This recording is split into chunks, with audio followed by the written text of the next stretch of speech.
don't engage in sort of shouting people down or violence or burning things or shooting things. That's how democracy is supposed to work. It's peaceful discourse. My question is about USAID. Has the Doge team found any evidence that any of the radical left Democrats like Maxine Waters, Adam Schiff, Chuck Schumer have received money directly from USAID? And if so, will we be hearing about that evidence anytime soon? Yeah. So there is a massive amount of corruption, but it is circuitous. So what happens is there's money that, obviously it's your taxpayer money, that is then sent to various government organizations who then send it to NGOs, which an NGO is a non-governmental organization, but obviously if it's a government-funded non-governmental organization, it's just an organization, it's just a government.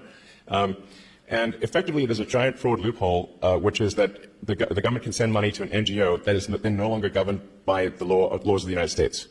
So they'll send the money overseas to one NGO, then they'll go through a bunch of them, and then I'm highly confident that a bunch of that money then comes back to the United States and lands in the pockets of the people you just mentioned. But it is a circuitous route. It's not like it doesn't go directly, but let's just say that there's a lot of strangely wealthy members of Congress where I'm trying to connect the dots of how did they become rich while earning, how they get 20 million if they're earning 200,000 a year. It sounds, nobody can explain that. So something's, yeah, we're going to try to figure it out and certainly stop it from happening.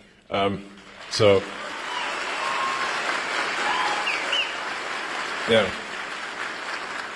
I mean, just in general, the whole NGO scam is just crazy, yeah, it's blown my mind really. Yeah. Most of us here are aware of social media censorship, and I know you're keenly aware of it. Thank you for turning around X. Awesome. As censorship picks up in financial institutions, what can we do about that? Are you referring to offering financial services by X? No, I'm sorry. Being kicked off of financial institutions for beliefs. Yeah. Well, certainly that won't happen during the Trump administration. Hopefully that can be enshrined in law, which is part of the reason why we need a Republican Congress. So you didn't see any Republicans kicking Democrats out and debanking Democrats, but there were a lot of Republicans that were debanked, thousands, which is really outrageous. So I think it does seem kind of one-sided, you know, this like trying to ruin people's lives and financially and violent protests overwhelmingly is coming from the left these days. You know, it's like, and whereas the right is polite, you know, and fair as far as I can tell. So, yeah. Go ahead. Thank you for being here. Your comment kind of about the Matrix is kind of ironic because my husband and I watched the first Matrix and the sequel yesterday. My question is, when so much of social media nowadays, you know, whether it be X or YouTube or whatever, is kind of curated to like your person's particular beliefs, or even where we have protesters that show up to town halls or potentially are paid, how does America kind of come together? And it used to be where you could have a conversation and have discourse like you discussed, right, and still be friends even if you disagreed with kind of some of their statements. When you talk about knocking on doors, like to different people's house, like one kind of fear that I have is like, even if you talk to somebody, everybody has their own sets of beliefs and their own truths. So I guess how do you get through that? Yeah, well, I think what we saw there for quite a while was that all of the legacy media and all of the new social media were in lockstep together. And they were all parroting the same left-wing talking points. And they were suppressing any dissent and any so-called right-wing or frankly even centrist views. And that's why I thought it was critical to acquire Twitter, now X, in order to enable that dialogue.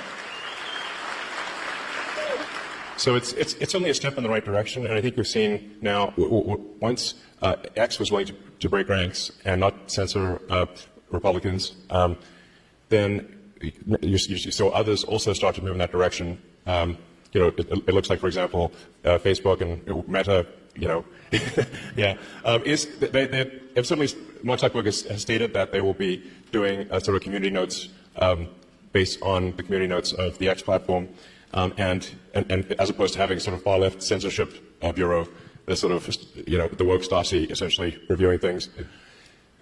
So that's a step in the right direction. There's maybe some hope for the CNNs of the world. There's like, with Scott being on there, he's great. He's like, I'm sort of hopeful that things that are moving in the direction where different points of view are espoused on, or heard on legacy media and social media. So I guess maybe I'm actually a little bit optimistic about the future. On the X platform, we don't prioritize one side or the other. We try to be as fair as possible. And I will reply to prominent Democrats, even if they sort of say terrible things about me. So it's like, yeah, we should have this discourse. And so I kind of think, at least on the media front, things are going in a good direction. But on the but I am kind of perturbed by the sort of how aggressive these protests are. Where it's like, there are people at these protests calling for the death of the president and death of me, and I don't know, probably death of others. That's the kind of thing that's not cool. At the risk of saying something outrageous, calling for murder is not cool. So. Okay. Thanks for coming, Elon. I'm a teacher by trade. I have gone through the 4-year bachelor degree to teach the nation's youth going forward. On that, Yeah. Actually, I'm kind of curious.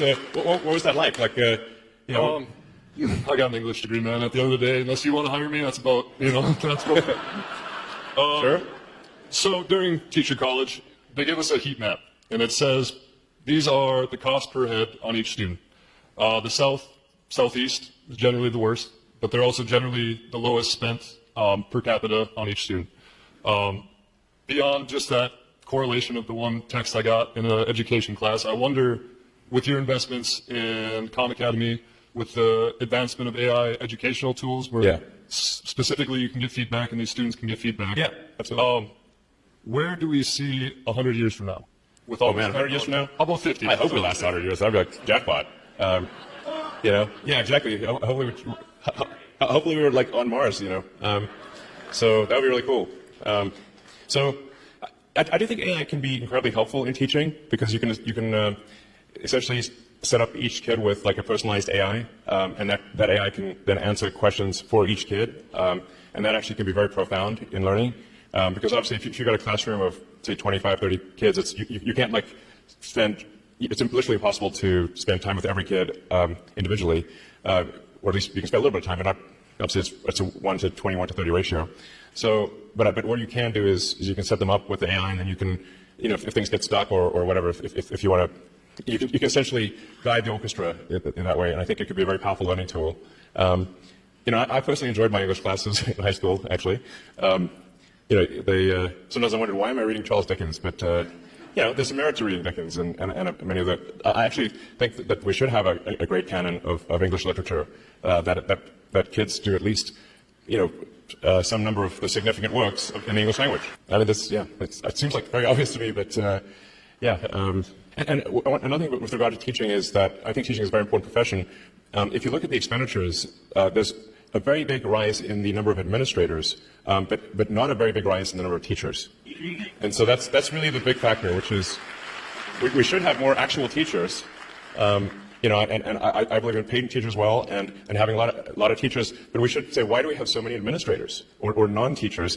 So administrative expense has gone ballistic, but teaching expense is more or less flat. Doesn't make sense.